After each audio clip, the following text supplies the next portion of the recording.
I'm going to be showing you for the history of Lego. First, we start out with Lego Duplo.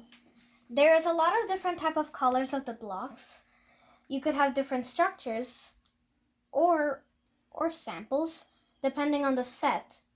And we also can, like for example, we have a green block and then a yellow block.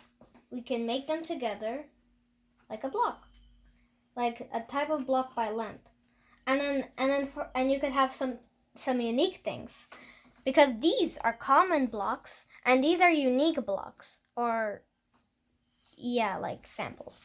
And like we could have a window which can do like that. We could have a flower which spins around with the gears, and we could have a cat. The next one is Lego Friends. Lego Friends is more difficult for people of age of 6 plus or up. This are smaller parts, and they do have some type of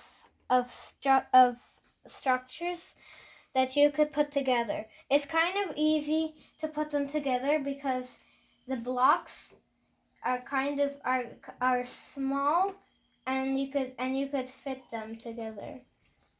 And then there's also different type of dolls and stuff that you could role play with. The next one is big structures. These big structures are very hard, so you need to know the parts of them. You need to know the names of the parts, the labels. So this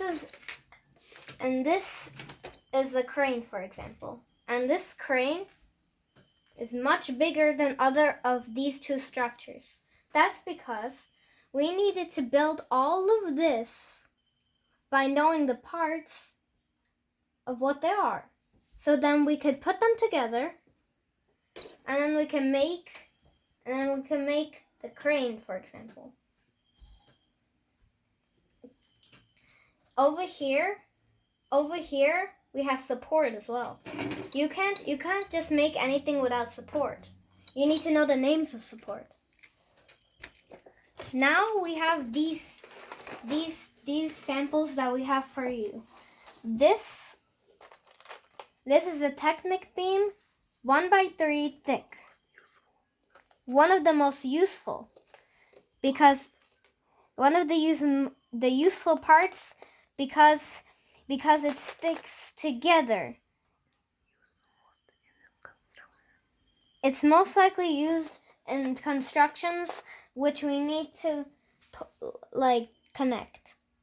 Because if we want to make this huge structure, we need to do it by one. So we need to use these parts to connect those structures. These guys have names as well, so you need to know the name. Like this is a Technic beam. Like for example, this is a Technic beam 1x3 thick. This is the thick part. So, and then we got another one, which is 2x1. It's a 2x1 curved part. This part, and then we got an axle. And the axles can be 2, 4, 6, 8 in inches. We also have gears. Oh, we don't have them.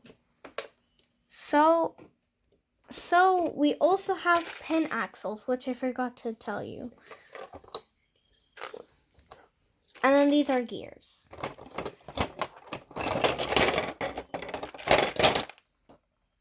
These pin axles,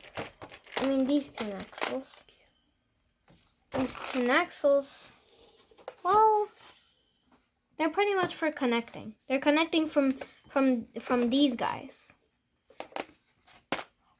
And then these are gears.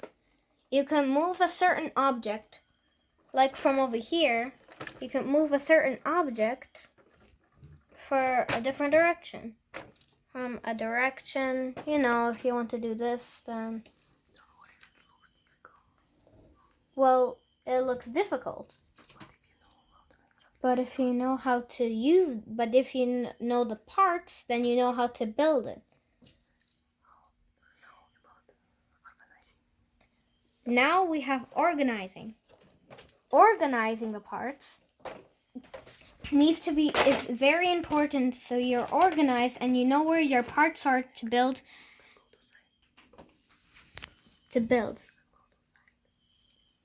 You could go to that site, this site, brickarchitect.com. You could do that, so you know what your parts are. These are rare parts. You need to organize them very well, so you really know where they are, and you could do it better. These are pretty much common parts.